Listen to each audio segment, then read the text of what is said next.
At some point in your childhood, you probably had a big injury, like from a bad fall. You probably went straight to a parent to show them the injury, and they did everything they could to help you feel better. They cleaned the wound, put some medicine on it, and covered it up. They probably took you to a doctor if it was a serious injury. But do you think you may have gotten the same reaction if you had had a panic attack instead of a fall? If instead of a big wound, you had said that you wake up each morning dreading the day ahead of you, or that you find yourself crying over little things, do you think they would have still taken you to a doctor to find out what the problem was? Hi there, you're listening to Unviral, the podcast where we tackle that dangerous combination of the two kinds of virality, misinformation about health. I'm Parvati Mohan, production lead at Factly, and in this episode, we talk about mental health.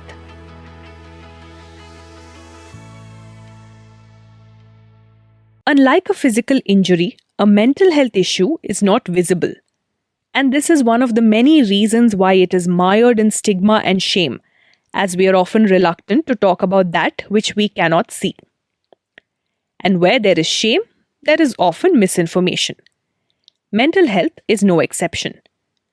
We have all come across people who dismiss depression as attention-seeking behavior or use the term OCD casually to describe an organized person. But mental health issues are so much more complex than these simplicities can hope to capture, and we need to turn to the experts to understand something of it. Just like we turn to an oncologist to learn about cancer, we need to start engaging with psychiatrists to make sense of mental health issues. We spoke to Dr Debanjan Banerjee, a Kolkata-based consultant geriatric psychiatrist who earlier trained and worked at the National Institute of Mental Health and Neurosciences. This is what he said about the link between misinformation and mental health. Misinformation is considered to be one of the very serious public health hazards because in the digital world, there is no limit to the amount of information that we can consume. Inherently, we kind of have a need to know. That is the very basis of our psychology or human psyche at times of crisis. So when there is any public health disaster like the COVID or any other, there is in general a lot of need for information. And I think in that case, any form of misinformation or disinformation will lead to panic, uncertainty, which is very important, fear, and there is also something called panic activities. To give you a very common example, there was a lot of panic buying during both the waves of COVID. So people went after toilet papers, tissues, sanitizers, soaps, hand sprays, and stuff. So these kind of social chaos and public health risk behaviors further increase when there is uncontrolled misinformation. And pandemic or not, I think related to any aspects of health, including mental health, we do see the spread of misinformation in social media. It also leads to harm in certain ways. Let's say, for example, if there is a lot of anti-vax campaigning, people will refrain from vaccination. If there is stigma propagated against mental health, people will not seek professional advice. And finally, the way sometimes certain health issues are portrayed, especially in terms of cancer and mental health, people develop an unreasonable fear, and that also prevents them from seeking timely help. So these are all the ways in which it can really cause health hazards. Misinformation about mental health is not new to us. It may not be an exaggeration to say that it is as old as human civilization itself. People with mental health issues are often clubbed into one umbrella category, that of mad people. And we have seen the manifestation of this in our popular culture, where a person with special needs is taken to a place of worship instead of a hospital, and a religious cleric performs some sort of exorcism on them. It may seem like something that is done in movies for dramatic effect, but things like this happen in India even today. Joining me now is the Factly Facebook Health Fellow Nandita Kalidos. Take us through some of these cases, Nandita. What actually happens in these places?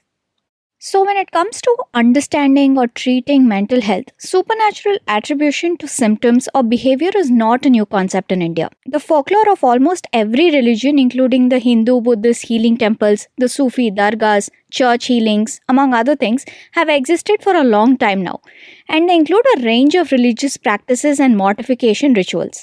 See, these include long periods of fasting, tying up in chains, exorcism, among other things, in what essentially is a dissociative state of the patient. One such case study in India is the Mehendipur Balaji temple located in Rajasthan's Dausa district that has a reputation for treating psychological ailments through ritualistic healing and exorcism of evil spirits. Generally, people with inappropriate social behavior, people having incomprehensible fears or symptoms that cannot be medically explained, and other such cases visit the temple for recourse treatments.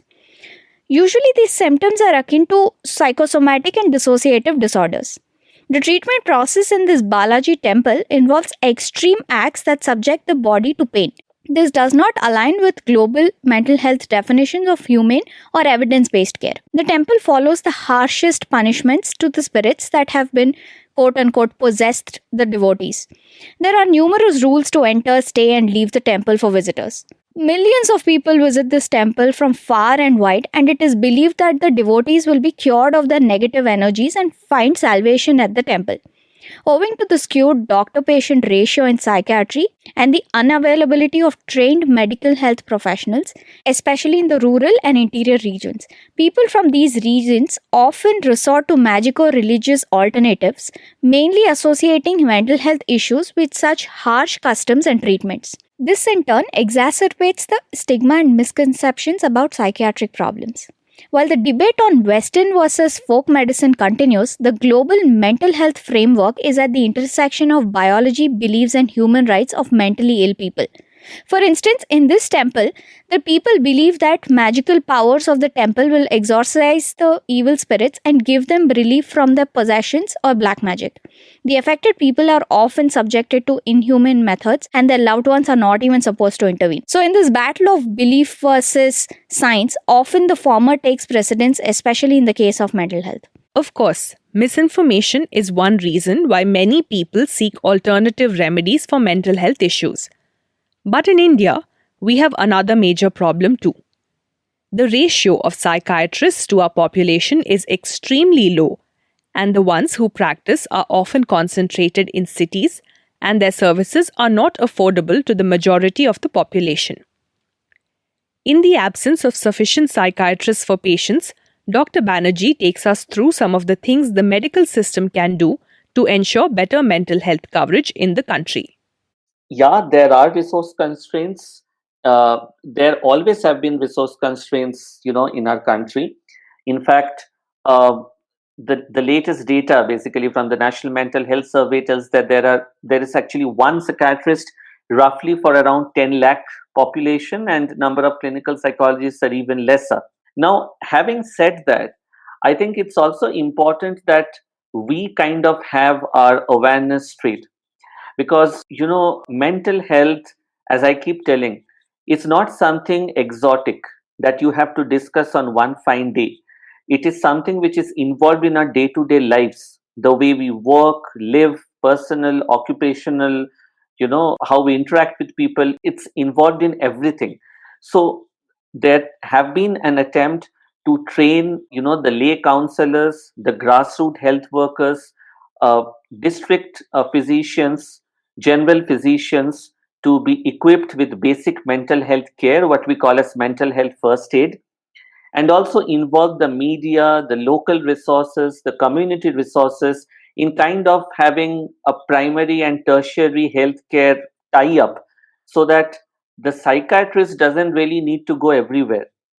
Certain common mental health issues can even be dealt with by general physicians or by any specialties. And especially with the Indian telepsychiatry guidelines, which very aptly got released in 2020 during the COVID, I think there is an immense scope, because many places people can actually access telepsychiatric care, and we can also train a lot of doctors and kind of handhold them to provide better psychiatric care in the communities. So resource limitation was there, will be there, but if we kind of raise our awareness and kind of fight the stigma associated with mental illness, I'm sure that the proportion of people who will seek professional care will be much, much more. Seeing as an MBBS degree is the basic qualification for doctors in India, and the curriculum is supposed to cover the basics of the various branches of medicine, it is pertinent to understand to what extent the MBBS curriculum covers psychiatry as a discipline. Dr. Banerjee talks about how equipped young doctors who are fresh out of medical school are to interact with patients with mental health issues. So, general physicians or post MBBS doctors who are posted in different districts and taluk hospitals form the central core of our both health and mental health workforce. This World Mental Health Day, when I was having a discussion at different forums, I often recalled my days of training, my MBBS training, and psychiatry as a branch forms a really, really minimal part of MBBS training, being limited to either few questions in the final MBBS exams or just 1 or 2 weeks of posting at the time of internship, which is mainly used for leaves or for other peripheral work by the interns. So it's a very light posting and not really taken seriously in our MBBS curriculum, which is a felt need, and we feel it all the more when we have gone through our years of psychiatry residency after that. Definitely, as I mentioned, in different centers, the general physicians form the core mental health workforce. So most of the population visit them. We, being in a tertiary care mental health institute, really cater to the tip of iceberg. So unless we strengthen our district hospitals, our primary care, and maintain a very useful sort of collaboration between primary, secondary, and tertiary levels of mental health care, it is very difficult to cater to the mental health needs of our population. It is important to see so that at different levels in primary healthcare, our MBBS and even post MBBS MD workforce in medicine is able to screen, identify, and manage the basic mental health problems, the common mental health disorders, and also understand the need for referral, because if every case is referred to a tertiary care hospital, they will have a workload beyond their reach.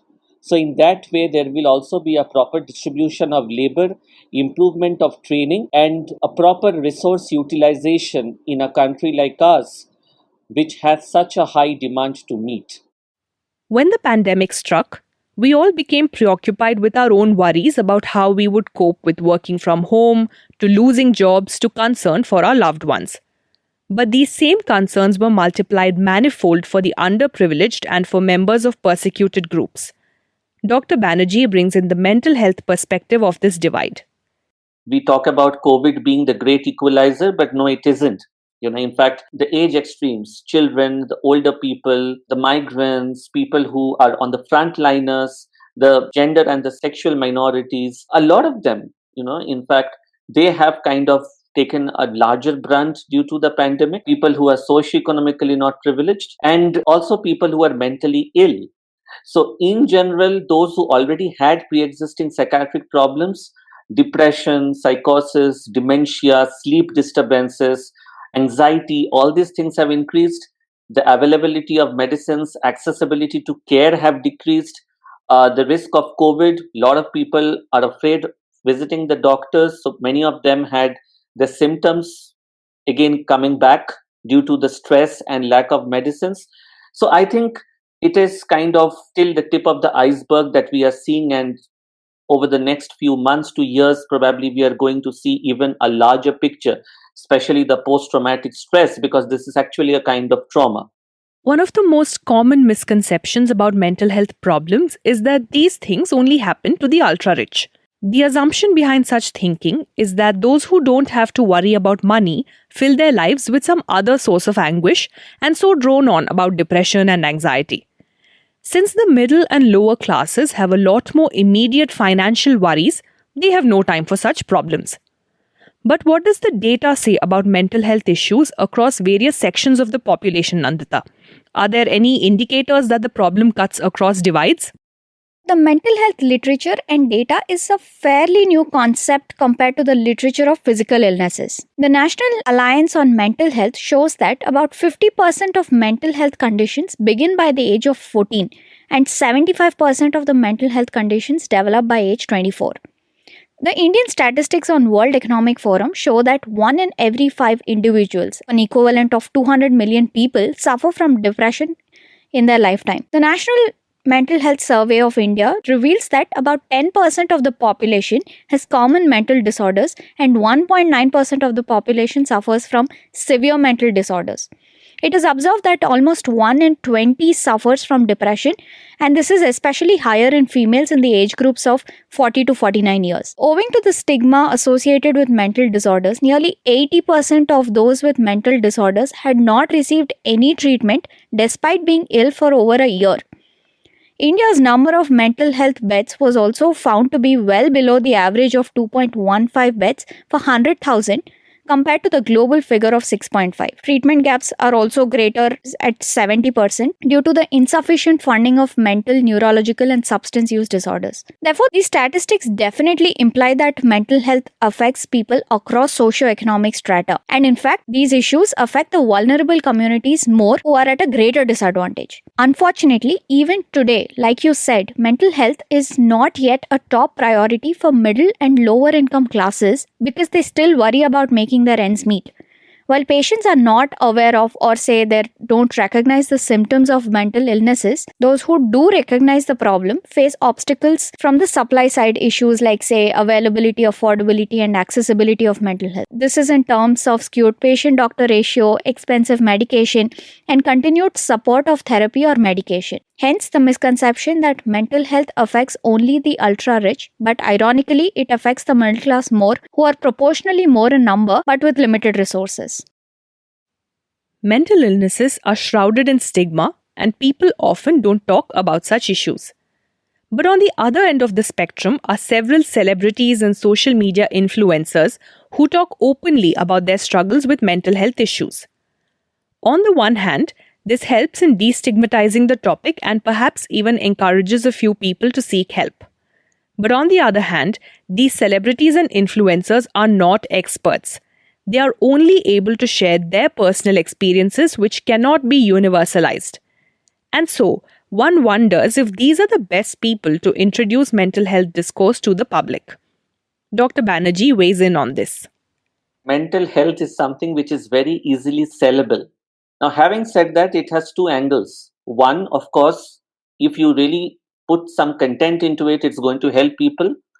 But at the same time, there are unfortunately a lot of people who claim to be, so-called coaches, experts, and do suggest certain things. For example, you don't need to really take any help. It is everything in the mind. You can kind of, just beat it by being mentally strong. These things probably do a lot of harm because these are again misinformation. I really respect people who talk about their lived experiences. It is very important. As a psychiatrist, I really like to people from the other side of the table to voice their concerns. And I never believe that experts only happen through degrees. But of course, if I have faced certain issue, I can only provide my individual perspectives. I cannot really claim that I am an expert in giving you professional help. That is like telling that if I have 10 surgeries done in my life, I have the qualification to hold a knife as a surgeon. That is not true, right? But I think that people from all domains should voice out concerns, should advocate for mental health, but should also be cautious that just for the sake of cheap popularity, they should not spread false news and myths related to an already stigmatized subject. We have spoken about the misinformation around mental health in broad terms, but let us now turn our gaze to some of the specific myths that people hold dear about mental health issues. What are the ones you have come across in your research, Nandita? See, let us first understand the types of misinformation in mental health. One is the misinformation that triggers mental health issues. For instance, what we have seen in the case of COVID 19, the misinformation on COVID 19 has not only led to hindrance of mental well being, but has also caused real time and large scale paranoia across the world.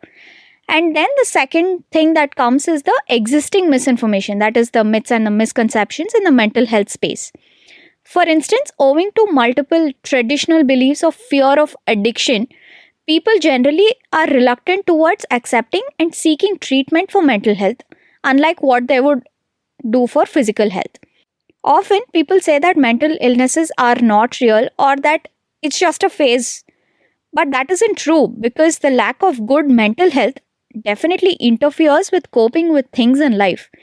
And people do face real time challenge for which effective treatment is required. There are multiple myths on mental health that we can cover that say children do not experience mental health problems, or that mental health issues won't affect me, or that it only affects weak people, so on and so forth. I mean, mental health issues are not a choice and can happen to anyone of us at any given point of time. A lot of factors such as genes, environment, lifestyle, past experiences, say certain incidents or circumstances can affect our mental health or our loved ones. In the beginning of this episode, we spoke briefly about how mental health is different from physical health.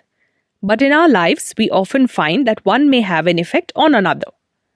For example, having a headache puts you in a bad mood and you are unable to enjoy anything the whole day. Or if you are nervous about something, you find that your appetite is gone and your digestive system acts abnormally. Dr. Banerjee takes us through why this happens.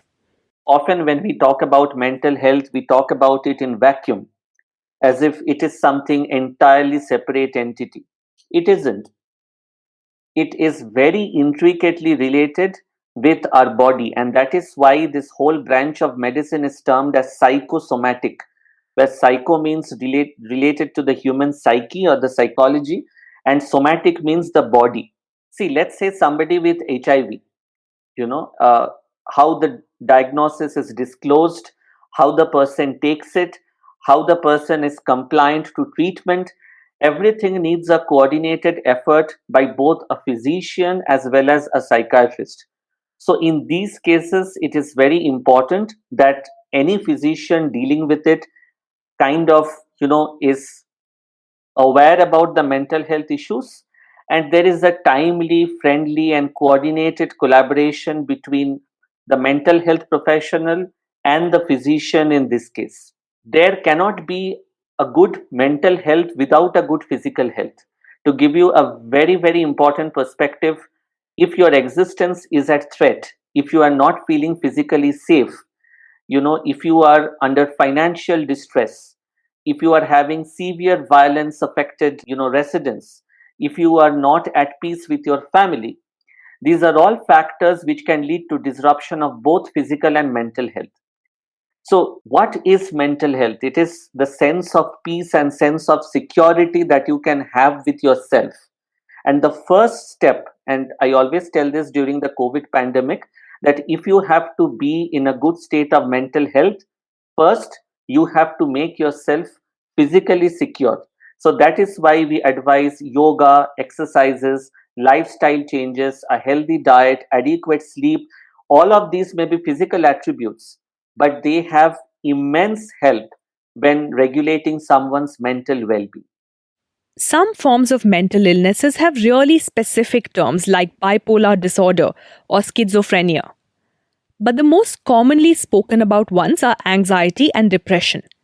And this can be confusing to many, as the words anxiety or anxious and depression or depressed are used in common parlance to describe what we all go through every day. Dr. Banerjee tells us how to know the difference between general feelings of anxiousness and sadness and clinical anxiety and depression. I think anxiety is a very general term, and often depression is equated with sadness. I should point out here that we all feel anxious at times. If I am scheduled for an interview and my car suddenly stops working in the middle of the road, I will feel anxious. Now, when there is distressing anxiety, it can take the form of different disorders. For example, there can be a lot of anxiety associated with depression. There can be other anxiety disorders as well. Commonly, what are they? Generalized anxiety disorder, phobia, if somebody has a specific phobia of certain situations, panic disorder, and obsessive compulsive disorder. So these, when I say disorder, I mean that they are specific illnesses, they are diseases. So just like feeling sad is not equivalent to having depression, they are clinical illness which need professional help, which may or may not need medicines, but definitely need counseling or psychotherapy. But more than anything else, if you feel that on your own you are not able to deal with the anxiety and it is really starting to affect either your physical health, or you are not able to work properly, your professional or personal life is getting hampered, please seek professional help. It can be general physician, psychiatrist, psychologist, doesn't matter. But then it has gone off to probably become an anxiety disorder, and it needs a separate set of help. And if you delay it, it is going to just cause more and more chaos. But of course, you can share it with your family, friends, close circles. And I would urge that if any one of you are feeling that, or you know somebody who is feeling that, please request him or her to seek professional help at the earliest. But again, please remember that feeling sad is not the same as having a depression. Feeling anxious is not the same as having an anxiety disorder. There is also the question of a panic attack that can happen to anyone, irrespective of their history with mental illness. Dr. Banerjee takes us through what a panic attack entails, how each of us can cope with one and prepare ourselves to face a sudden attack, and also how panic attacks are different from persistent anxiety. Now, if a person faces panic attacks, which classically means that you suddenly have kind of a thumping sensation in your chest, your heartbeat increases, you have stomach discomfort, and you start breathing heavily.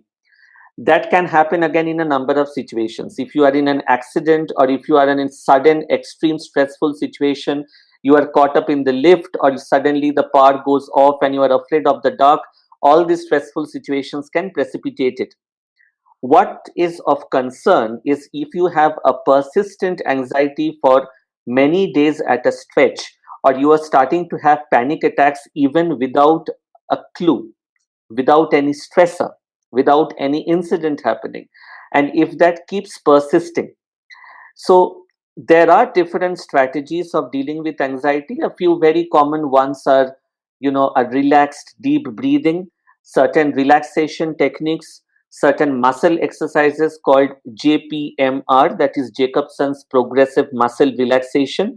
They are very simple. If you just put it on YouTube, and there are multiple videos which show as to how you need to do it.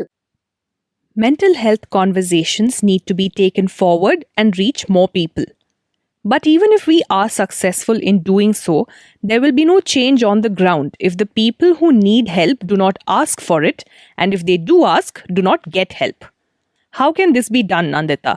In the Indian context, who are the stakeholders who should come together to start the conversation on mental health issues, ensure that there is enough mental health care for everyone who deserves it, and ensure that this help is accessible to all sections of society?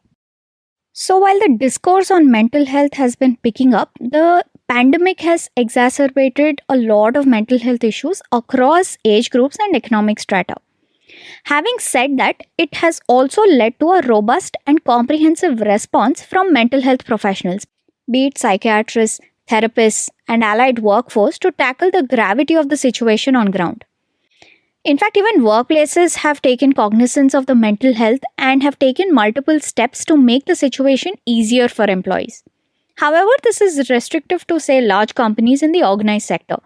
Misinformation and mental health issues continue to affect the unorganized sector workforce and the vulnerable populations equally, if not more than the others, and especially more so after the COVID-19 pandemic. So, there is need for this evidence-based research to fully gauge the impact of COVID-19 on various stakeholders, including children, adolescents, migrants, LGBTQIA+ communities, specially abled people, new mothers, and other vulnerable populations, and accordingly plan interventions.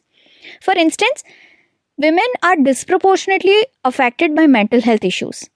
ASHA workers who play a vital role in, say, maternal health care can also start a conversation around postpartum depression in the rural and remote areas and inform women that it is natural what they are going through and accordingly seek help from the experts. See, the idea is not to add to the burden of ASHA workers, but to start an effective conversation around mental health, especially in the rural areas, to understand the extent, depth, and the severity of the problems there.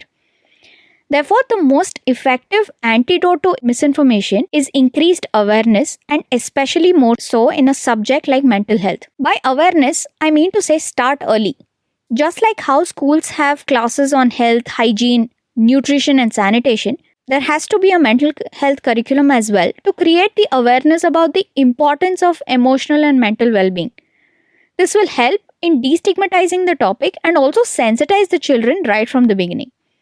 In fact, WHO had published the need and a model framework for mental health programs in school back in 1994, and it has never been more relevant than what we are facing today. Research studies from Tanzania and Finland also suggest that classroom-based learning can be an effective and sustainable way to increase mental health literacy. As Dr. Banerjee said, celebrities have become important stakeholders in the mental health conversation, and they have generated a positive buzz around the mental health conversation on how it can happen to anyone and how it is okay to have these issues and still continue to do what one is doing. And it is absolutely important to remember that you're not alone in this battle and you can always and should seek help from the experts when necessary. As Dr. Banerjee has said, mental health is not something exotic. It is not a trend that should be followed for some time and eventually discarded because its time as a fashionable fad is up. It is something that deserves continuous dialogue and intervention like any other aspect of health. An important aspect of such a normalization would be to do away with the myths and misinformation that have come to surround mental health issues. There is a sense among many of us that anyone can comment on mental health issues because it is all about feelings. But it is important to unlearn this attitude and acknowledge that to understand mental health issues, we need to approach the experts like we would with cancer or diabetes. That said, we leave a list of vetted resource materials for you to read through to get you started, with the caveat that all health issues, including mental health issues, are subjective and no one can help you like an experienced, qualified medical professional can. Until next time, take care, stay safe, and remember to unviral. Unviral by Factly is researched by Nandita Kalidos, written, hosted, and produced by Parvati Mohan, and edited and designed by Jyoti Jiru. Thank you for listening.